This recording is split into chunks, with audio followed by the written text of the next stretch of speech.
നമസ്കാരം. ഭക്ഷണം കഴിക്കുമ്പോൾ എന്താണ് പ്രാർത്ഥിക്കേണ്ടത്? പലരിലും ഉള്ള സംശയമാണ്.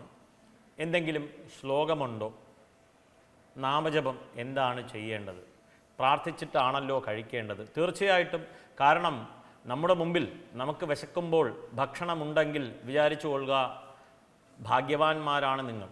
നിങ്ങളുടെ മുമ്പിൽ ഭക്ഷണമുണ്ടെങ്കിൽ വിചാരിക്കുക, നിങ്ങൾ ഏറ്റവും വലിയ ഭാഗ്യവാന്മാരിൽ ഒരാളാണ്. വിശക്കുമ്പോൾ ഭക്ഷണമുണ്ട്. തീർച്ചയായിട്ടും പ്രാർത്ഥിച്ചിട്ട് തന്നെയാണ് കഴിക്കേണ്ടത്. അന്നം ബ്രഹ്മേത്യുപാസീത. അന്നം അദ്യതേ അത്തിജഭൂതാനി തസ്മാദന്നം തതുച്യതേ എന്ന് പറയുന്നു. അത്തി എന്ന ശബ്ദം അതിലേക്ക് കടക്കുന്നില്ല, പറഞ്ഞു പോകുന്നതേ ഉള്ളൂ. അന്നത്തിന് അത്രയും പ്രാധാന്യമുണ്ട്. ആകാശാത് വായു, വായോരഗ്നി, അഗ്നേരാപഃ, അദ്ഭ്യപൃഥിവീ, പൃഥിവ്യാ ഓഷധയഃ, ഓഷധീഭ്യോ അന്നം, അന്നാത് പുരുഷഃ എന്ന് പറയുന്നു. അന്നാത് പുരുഷഃ. അപ്പോൾ നമ്മുടെ എവല്യൂഷൻ, ഉപനിഷത്ത് വാക്യപ്രകാരം ആകാശത്തിൽ നിന്ന് വായു, വായു അഗ്നി, അഗ്നിയിൽ നിന്ന് അപ്പെന്ന് പറഞ്ഞാൽ ജലം, അദ്ഭ്യപൃഥിവി, പൃഥിവി ഉണ്ടായി, പൃഥിവിയിൽ നിന്ന് ഔഷധികൾ, ഔഷധീഭ്യോ അന്നം, അന്നാത് പുരുഷഃ. അപ്പോൾ നമ്മുടെ മുമ്പിൽ അന്നം ഉണ്ട്. ഏത് രീതിക്കാണ് അതിനെ ആദ്യം വീക്ഷിക്കേണ്ടത് എന്നുള്ളതാണ്. നാം അതിനെ നോക്കുകയാണ്. നോക്കുമ്പോൾ നമ്മുടെ സലൈവ പ്രൊഡ്യൂസ് ആകുകയാണ് എന്നിങ്ങനെ സയൻസ് ഒരു ഭാഗത്ത് പോവുകയാണ്. അത് അതിൻ്റെ വഴിക്ക് പൊക്കോട്ടെ, നമ്മളതൊന്നും ചിന്തിക്കുന്നില്ല. അതിനെ കണ്ടാൽ തന്നെ വായിൽ അതിനെ ദഹിപ്പിക്കുവാനുള്ള രസങ്ങളെല്ലാം തന്നെ ഫോം ആകുകയാണ് ചെയ്യുന്നത്. അതവിടെ നിൽക്കട്ടെ. നമ്മൾ അന്നത്തെ പ്രാർത്ഥിക്കണം. ആദ്യത്തെ ശ്ലോകം നമസ്തേ അന്ന അസ്മാകം നിത്യമസ്ത്വേതത്, നിത്യമസ്തു ഏതത്. അപ്പം നമസ്തേ അന്ന എന്ന് നമ്മൾ പ്രാർത്ഥിക്കുകയാണ് ആദ്യം. ആ അന്നത്തെ ബഹുമാനിക്കുകയാണ്, റെസ്പെക്റ്റ്. ഇങ്ങനെ പറയുമ്പോൾ നമ്മുടെ മനസ്സ് റെസ്പെക്റ്റ് എന്ന ഒരു ആറ്റിറ്റ്യൂഡിലേക്ക് മാറുകയാണ്. അതിനെ വാല്യൂ ചെയ്യുകയാണ് നാം. അതിനെ ഒരു പ്രസാദമായി നാം നോക്കുകയാണ്. അതിനുശേഷം പറയുകയാണ്, നമുക്ക് ഒരുപാട് ശ്ലോകങ്ങളുണ്ട്. എന്തായാലും സാധാരണക്കാർക്ക് ജപിക്കുവാൻ പറ്റുന്ന ഒരു ശ്ലോകം. അന്നപൂർണേ സദാപൂർണേ ശങ്കരപ്രാണവല്ലഭേ ജ്ഞാന വൈരാഗ്യ സിദ്ധ്യർത്ഥം ഭിക്ഷാം ദേഹി ച പാർവതി എന്ന 2 വരി ശ്ലോകമെങ്കിലും നാം ഏത് ഭക്ഷണം കഴിച്ചാലും തീർച്ചയായിട്ടും പ്രാർത്ഥിച്ചിട്ട് അതിനെ കഴിക്കുക. കാരണം ആ ഭാവം നമുക്ക് ആവശ്യമാണ്, പ്രാർത്ഥന ആവശ്യമാണ്.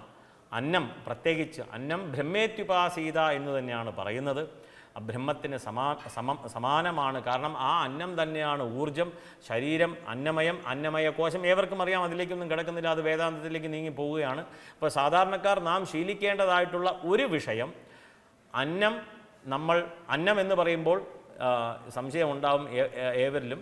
അന്നം എന്ന് പറയുമ്പോൾ ഈ ചോറ് മാത്രമായിട്ട് കരുതരുത്. ഏത് ഭക്ഷണം ഉണ്ടെങ്കിലും, ഇനി അത് ദോശ ആയിക്കോട്ടെ, ഇഡ്ഡലി ആയിക്കോട്ടെ, ചപ്പാത്തി ആയിക്കോട്ടെ, എന്തായാലും ശരി, പ്രാർത്ഥിക്കുക. പല സമുദായക്കാരും പ്രാർത്ഥിച്ചിട്ടേ കഴിക്കുന്നുള്ളൂ.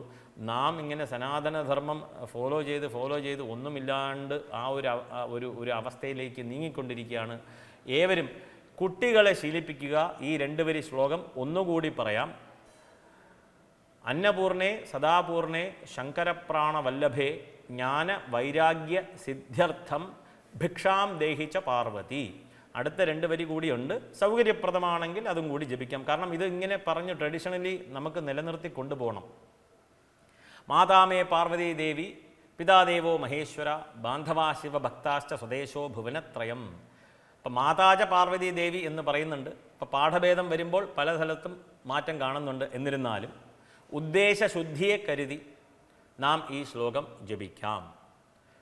അപ്പോൾ ആദ്യമായിട്ട് നമസ്തേ അന്ന അസ്മാകം നിത്യമസ്തു ഏതത്, ഇതെന്നും എനിക്ക് ലഭിക്കുമാറാകട്ടെ എന്നുള്ള ഒരു പ്രാർത്ഥനയോടുകൂടി തുടങ്ങി അന്നപൂർണേ സദാപൂർണേ ശ്ലോകം ജപിച്ച ശേഷം ഭവ്യതയോടുകൂടി ആഹാരം കഴിക്കണം. അത് നമ്മളിൽ ഊർജമായിട്ട് നിറയും. നല്ല ഒരു ആരോഗ്യം ഉണ്ടാകും എന്നുള്ളതിൽ തർക്കമില്ല. ഇന്ന് നാം കഴിക്കുന്നത് ആരോ കൊണ്ട് എന്തൊക്കെയോ ഇടുന്നു. കാരണം കണ്ണ് മുഴുവനും മൊബൈൽ, യൂട്യൂബ് അല്ലെങ്കിൽ വീഡിയോയിൽ, ടി വിയിൽ കണ്ടുകൊണ്ടിരിക്കുകയാണ്.